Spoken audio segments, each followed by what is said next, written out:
The C.A.R.S system from RAC Motoring Services.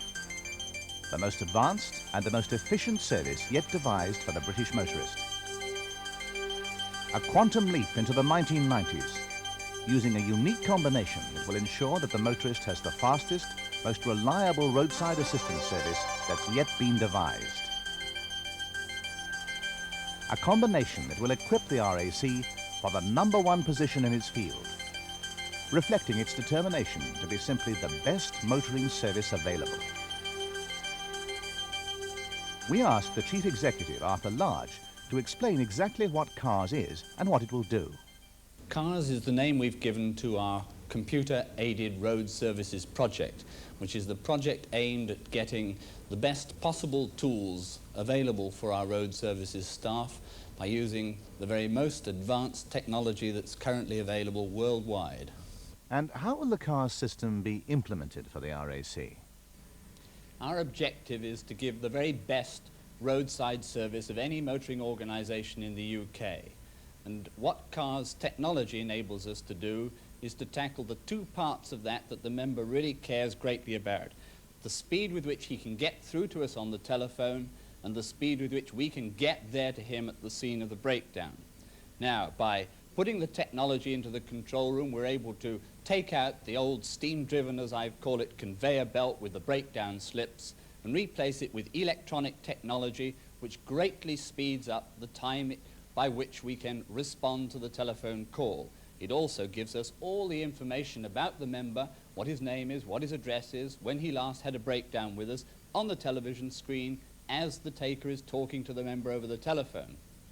And on the radio side, from the dispatch control rooms, it enables us to eliminate a great deal of what is presently wasted time, where the patrol can't get through to control, or the control can't get through to patrol because the radio waves are all full. So this gives the motorist what he really wants. But most importantly, we're going to be able to do it at a price the motorist can afford to pay, because C.A.R.S also enables us to improve our productivity. How will the C.A.R.S system benefit the motorist? Well, the system is based upon the best practice we found in the world, which was down under in Australia. And what we've done is we've taken their basic approach and then modified it through the views of our own staff to be appropriate for the way in which we in the RAC operate here in the UK. Our own staff, through the user group, have taken the Australian system, they've torn it apart, they've discussed it with their colleagues, they've come back with a new specification and developed a requirement of what we want. Now, we have then given that requirement specification to a contractor or a series of contractors for a massive contract, the biggest ever given in the history of the RAC, worth some £8 million in computer hardware, software and radio equipment. That contractor will deliver during 1987-88 this project on a phased basis. It will be received by our user group staff again, who will again tear it apart, destructively testing it to make sure that it is actually what they specified as our requirement in the first place. That's the approach that we're using to implementing. It's got to be driven by the needs of our own staff. After all, these are the tools to enable them to do the job to the very best of their ability. The man charged with specific responsibility for the smooth and efficient implementation of C.A.R.S is Maurice Buck, C.A.R.S Project Director, who's seen here taking over the role from Howard Graham, who's returning to Australia. I must say, Maurice, how pleased I am that we've come to the point in the project where there's equipment been selected, approved by the board, and about to begin operation.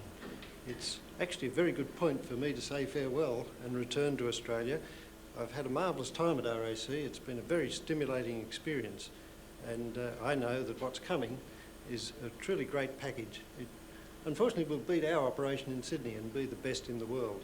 And what's more, it covers the whole of the UK. It's quite a commendable achievement, and I wish you all the very best in implementation. Thank you very much. Well, I'm delighted to be here, of course, and what I've seen of the project so far is great. I'm grateful to you for all your help, and I know your telephone number in Sydney, Australia, so we can always get in touch. But the project does look exciting, well, it is exciting, very large project.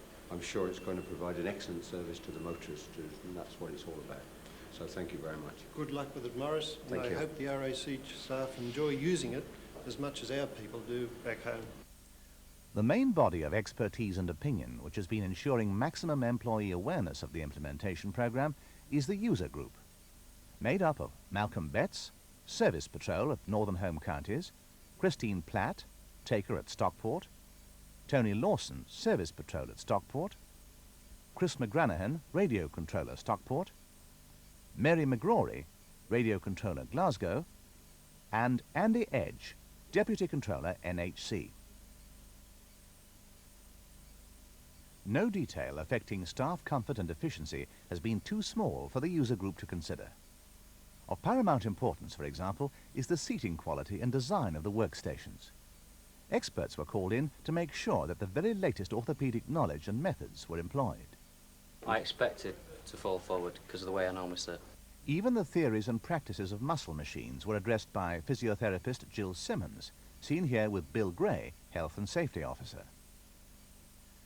The C.A.R.S system will have three main components, the first of which is the program software which has been developed by Yezerski Roper Associates in Australia for the NRMA. Elliot Roper explained to the user group how the system works using DEC Microvax computers. The new system for the RAC is based on the computer system that we put into the NRMA in Sydney. It solves a very similar problem to the problem that faces the RAC, that of distributing calls from members whose vehicles are in trouble to patrolmen and to control the whole operation. When the system is fully put together, it will operate something like this. The regional taking centres at Glasgow, Stockport, Birmingham, Bristol and M1 Cross will all be networked together through a major computer centre at Hitchin. Each one of Glasgow, Stockport, etc. can be thought of as a computer system as powerful as Sydney's NRMA.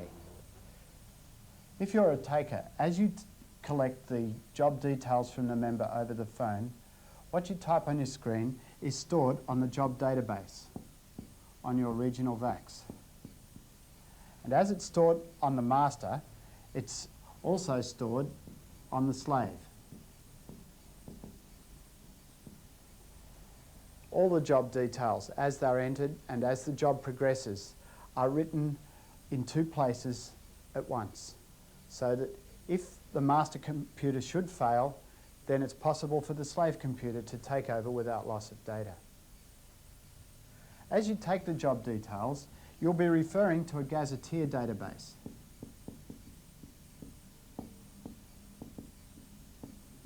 Which is stored for the whole country on each of the regional microvaxes. If you're a dispatcher at, say, Glasgow, you'll be connected directly to the full power of the Glasgow Regional Taking Centre's microvax.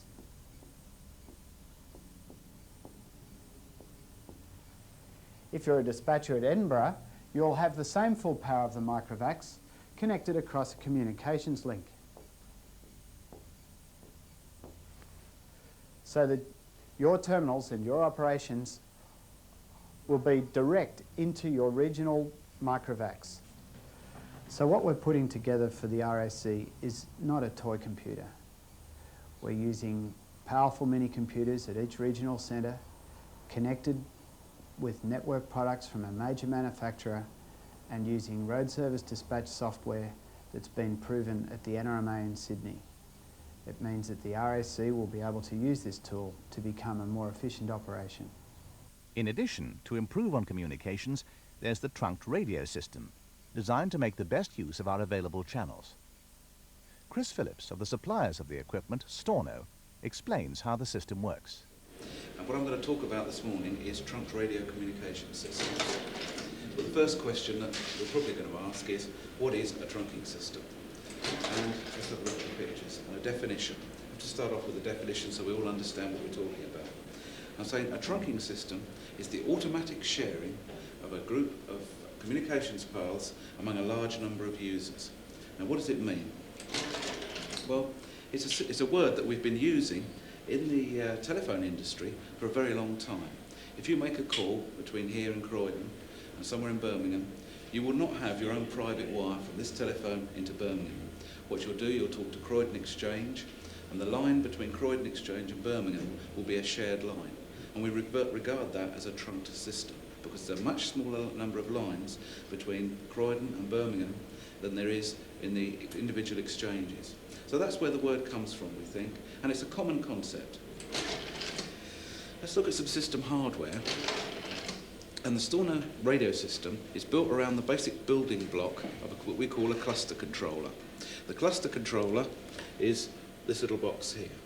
That provides an interface into 20 radio base stations via a 4-wire, telephone, microwave, any kind of bearer, fixed bearer.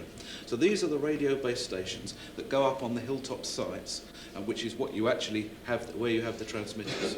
There are 20 of those, and they're completely frequency agile, which means they're not allocated to a particular channel or a particular user group or a particular service. They are a shared resource again.